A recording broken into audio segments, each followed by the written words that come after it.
আসসালামু আলাইকুম। চলে আসলাম নতুন একটি ব্লগ নিয়ে। আমরা গিয়েছিলাম ঈদের ছুটিতে ঢাকার বাইরে ট্যুরে, হুমায়রা এবং সিনথিয়াকে নিয়ে সিলেট শহর ঘুরতে। সিলেটে আমাদের আরও অনেকবার যাওয়া হয়েছে, কিন্তু হুমায়রা হওয়ার পরে এই ফার্স্ট। দেখুন কি সুন্দর সুন্দর রাস্তা, পাহাড়, ঝাউবন, চা বাগান। রাস্তাগুলো খুবই সুন্দর লাগে। সবসময় জ্যামজটের মধ্যে থাকতে এত ভালো লাগে না, মনে চায় একটু নিরিবিলি কোথাও ঘুরে আসি। তাই ঈদের ছুটিতে আমরা একটু ঢাকার বাইরেতেই যাওয়ার একটু চেষ্টা করি। দেখুন মেঘের উপরে কত সুন্দর সুন্দর পাহাড়।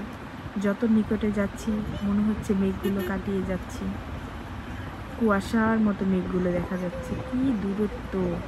যতই কাছে যাচ্ছি মনে হচ্ছে দূরত্ব যেন শেষই হচ্ছে না।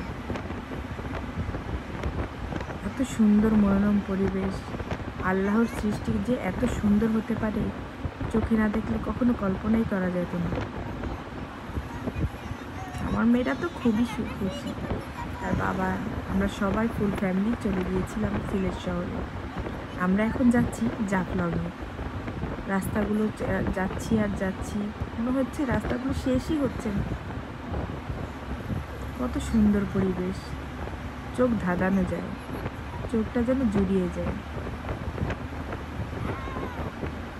এরকম ছুটি ছাটা পেলে সবাই একটু ঢাকার বাইরে ঘুরে আসবেন। প্রকৃতির মনোরম পরিবেশে সৌন্দর্যের সমারোহে মনটা ভরে যাবে, আর ছোট বাচ্চারাও খুব খুশি হবে। এ দেখে মনে হচ্ছে একটা গান আছে না, মেঘের পালকে ওড়ে, সেরকম হয়ে যাচ্ছে আমার মনটা। গিয়েছিলাম, এখন ভয়েস দিতে যে মনে হচ্ছে আবার চলে যাই যেন। কত সুন্দর, জুম করে দেখাচ্ছি।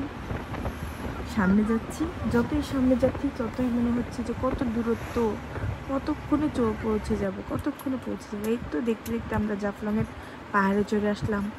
এখন এখান থেকে ওই যে নিচে দেখছেন ওইগুলো সব ইন্ডিয়ার বাড়ি। আমরা এখন নিচে নামবো। সব বেবিরা তার মা বাবার কোলে হেঁটে হেঁটে যাচ্ছে। আমরা আস্তে আস্তে করে নেমে আসছি। ওখানে এই যে দেখতে পাচ্ছেন সবগুলো ইন্ডিয়া। এই যে ইন্ডিয়ার বর্ডার, আমরা ইন্ডিয়ার বর্ডার ক্রস করে ফেললাম। দেখেছেন জাফলং কত সুন্দর। ওই যে হুমায়রা ওর বাবার পিঠে চড়ে যাচ্ছে, হুমায়রা এবং ওর খালাতো বোন। এই যে হুমায়রা চিজ দিয়েছে, এই যে ইন্ডিয়ার বর্ডার। সবাই নেক্সট ব্লগে